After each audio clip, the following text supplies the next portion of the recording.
Hey, hi, hello, welcome back to my awkward intro.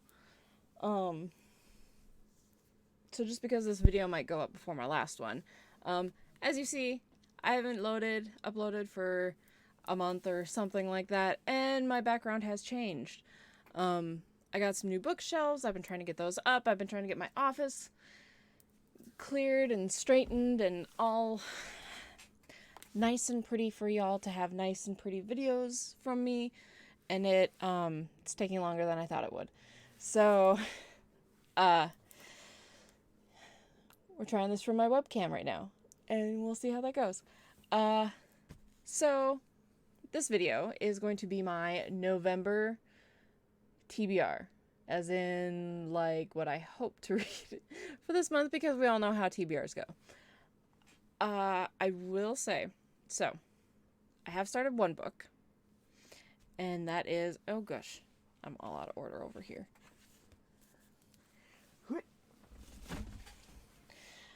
I am currently reading Secrets to the Grave.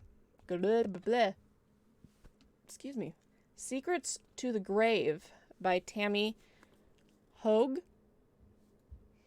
I apologize if I'm mispronouncing that. I am unprepared, and I did not look up pronunciations. I'm about, I think, 40% of the way through.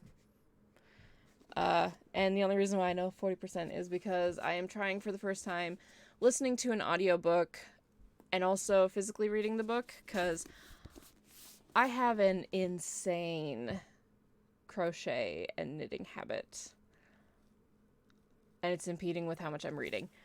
So I'm trying that out for the first time, and I'm actually really liking it. I never understood why people did it before, but now I do. This is your, I think, typical crime thriller. Never even heard of this author before, never read from her. I believe this is like the second book in the series. The first one is Deeper Than the Dead, and I have that ready and waiting for me as an ebook through my library app, that I kind of hope and plan to get to after I finish this, because I'm really liking this. Really liking this. Also, I'm sorry. Webcam is up there. My face is down here. I don't know what I'm doing.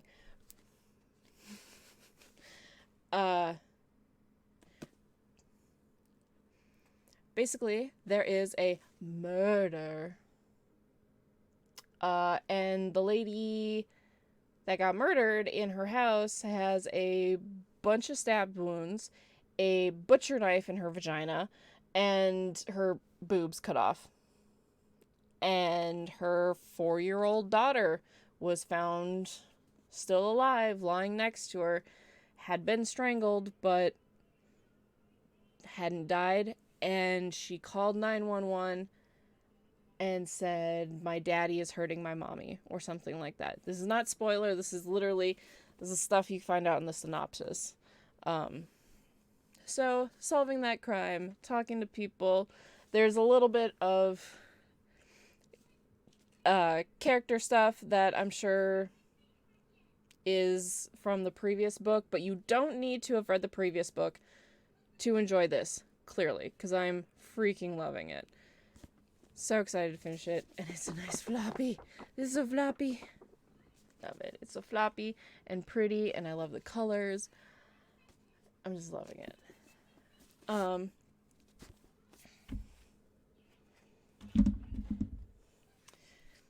The other book that I'm reading currently is a e-arc from NetGalley called Possession by Katie Lowe. And this book is set to be published January of 2021. I believe. I'm still new to the NetGalley stuff. So, but I believe, if I recall correctly, I should not be reading two like crime type thrillers at the same time. Although Possession really isn't crime thriller thus far. It opens up with, I believe, a description of a crime scene. And did the wife do it or not? We don't know. I'm not that far in. I'm only like 10% of the way in. But we're right at the point. Apparently there was a show called Convictions that is basically like they take a crime, and it's a TV show. They take a crime and they like dissect it, they do interviews, blah blah blah, and the whole thing is that at the end I think that they're supposed to, find the truth behind who did the crime, why they did the crime, do they have the right person in prison, what have you. And so I'm really into that one too, but it's not similarities, but it's got like a same tone going on as Secrets of the Grave does right now. And so I'm just having a hard time reading it at the same time, which is why I kind of got the audiobook for Secrets of the Grave, so I could like speed that up a bit so then I can get back to Possession and, give it due justice or whatever. The other two books that I kind of really would like to get to this month from my own personal TBR would be Helter Skelter, the true story of the Manson murders. I'm really wanting to start reading true crime, because I love horror, I love true crime, I want to eat it all in. So I'm super excited. By Vincent Bugliosi, with Kurt Gentry. If you've read this, let me know what you think. If you have read other true crime books, again, let me know what you give me suggestions. Give me suggestions on what to read, where to start. I have, you can't see, but I do have a bunch of like nonfiction over here on one of my other shelves, and I want to say like 5 or 6 of them are like true crime. So like I have some stuff to start with, but if you have any suggestions, I would really like to know of some good ones. But I'm super excited to get into this. The other book I want to read. Now, I will say that I did pick Helter Skelter and this book because it is nonfiction November. I'm not following any of the prompts this year. I'm so unprepared, and I'm still trying to figure out like my reading groove. But I figured Helter Skelter, and then Catherine the Great by Robert K. Massey. This is a big old bitch.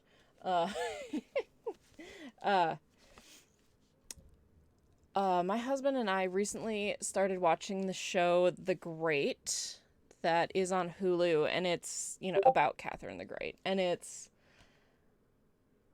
funny. It's funny. I really like it, but it got me interested in learning more about her, and in beginning of September, I believe, I read like a little kid's book about Catherine the Great, to get kind of more of an overview, like a quick overview of her. And I found this at one of my local thrift stores, and I was like, hell yes. So I'm excited to maybe like piece my way through this throughout the month. Probably won't, but it's a hope. So yeah, Catherine the Great and Helter Skelter for nonfiction November picks. There's also a Tome Topple readathon that is that is going on later on in the month. I believe the 17th through the 23rd. It's like 7 days. And again, I'm not following any of those prompts this time around, although to participate, all you gotta do is read one tome. and that is any book over 500 pages. And lucky for me, both of these are 600 some pages. So I could pick one to read and power through at the time. I think if I do, it will be Helter Skelter, simply because I know that crime and the gruesome details and like interviews and all that other stuff is going to be more intriguing to me than, you know, history stuff. Not that I'm not interested. It's just going to take a little bit more to get interested and power through in 7 days. Then last but not least, some other books that I might try and get to this month, most likely not, because I'm not that fast of a reader, is I got some books from my library that I'm hoping that I can kind of like intersperse between here and there to give me that little like accomplished feeling. So the first things that caught my eye is I've been trying to expound more into graphic novels or manga, and I found this at my library, and it's I have 3 of them. It's Alice in the Country of Clover by Quinn Rose, and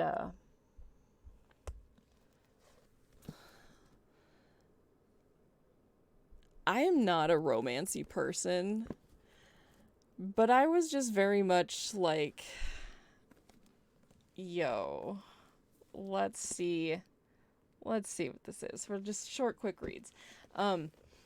Read the synopsis of the back of the second one here. Let me just lay this out for you. After Alice is transported to the mysterious country of Clover, she reconnects with Boris, the Cheshire Cat, intimately. While Boris is thrilled to go beyond friendship, Alice herself is hesitant about changing the status quo. She cares for Boris, but romance with a cat is dangerous territory, especially when deadly forces threaten to tear them apart. Ugh! I don't know. It just sounded ridiculous. Again, fast, quick reads, I'm hoping. Your traditional manga looking stuff. We'll see. Another fast, quick read that I kind of picked up to hopefully get to is a new November release called Dandelion. Written and illustrated by Gabby Hanna. I think it's Hannah. I don't think it's Hannah. Who knows? But this basically looks to be like a collection of poetry. And they did the illustrations themselves too. But what grabbed me about this description was Dandelion explores what it means to struggle with mental health in a world where psychological issues are both stigmatized and trivialized. As someone who suffers from at least anxiety and depression, I'm interested in this sort of stuff. So there's that. The other 2 books I grabbed is... Okay, so been making the rounds on BookTube for months now. Months. And that's Home Before Dark by Riley Sager. But I love this cover way more. Even though I like green better than red. I like this cover more because it's just the hardcover. I like just hardcovers. I don't necessarily care for dust jackets. I like just hardcovers, and it's red and it's pretty. But I'm laughing because it's also the large print. So I'm excited to hopefully get to this at some point.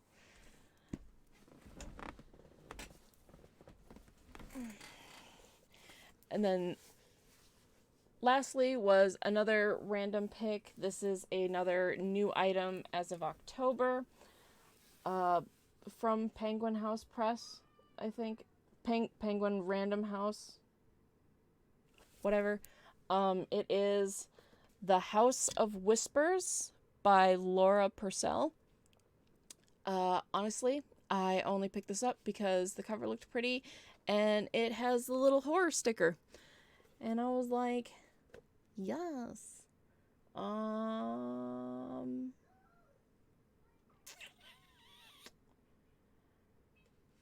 Yeah. I don't know. I don't really know what it's about. Hopefully I get to it, read it, and enjoy it. If you've read it, if you've heard of this, tell me about it. Well, don't tell me about it. Tell me if you like it or not, or that you've read it, stuff like that. And that wraps it up for my potential November TBR. This is a mess. I'm a mess. Life is a mess. I'll see you later. Bye.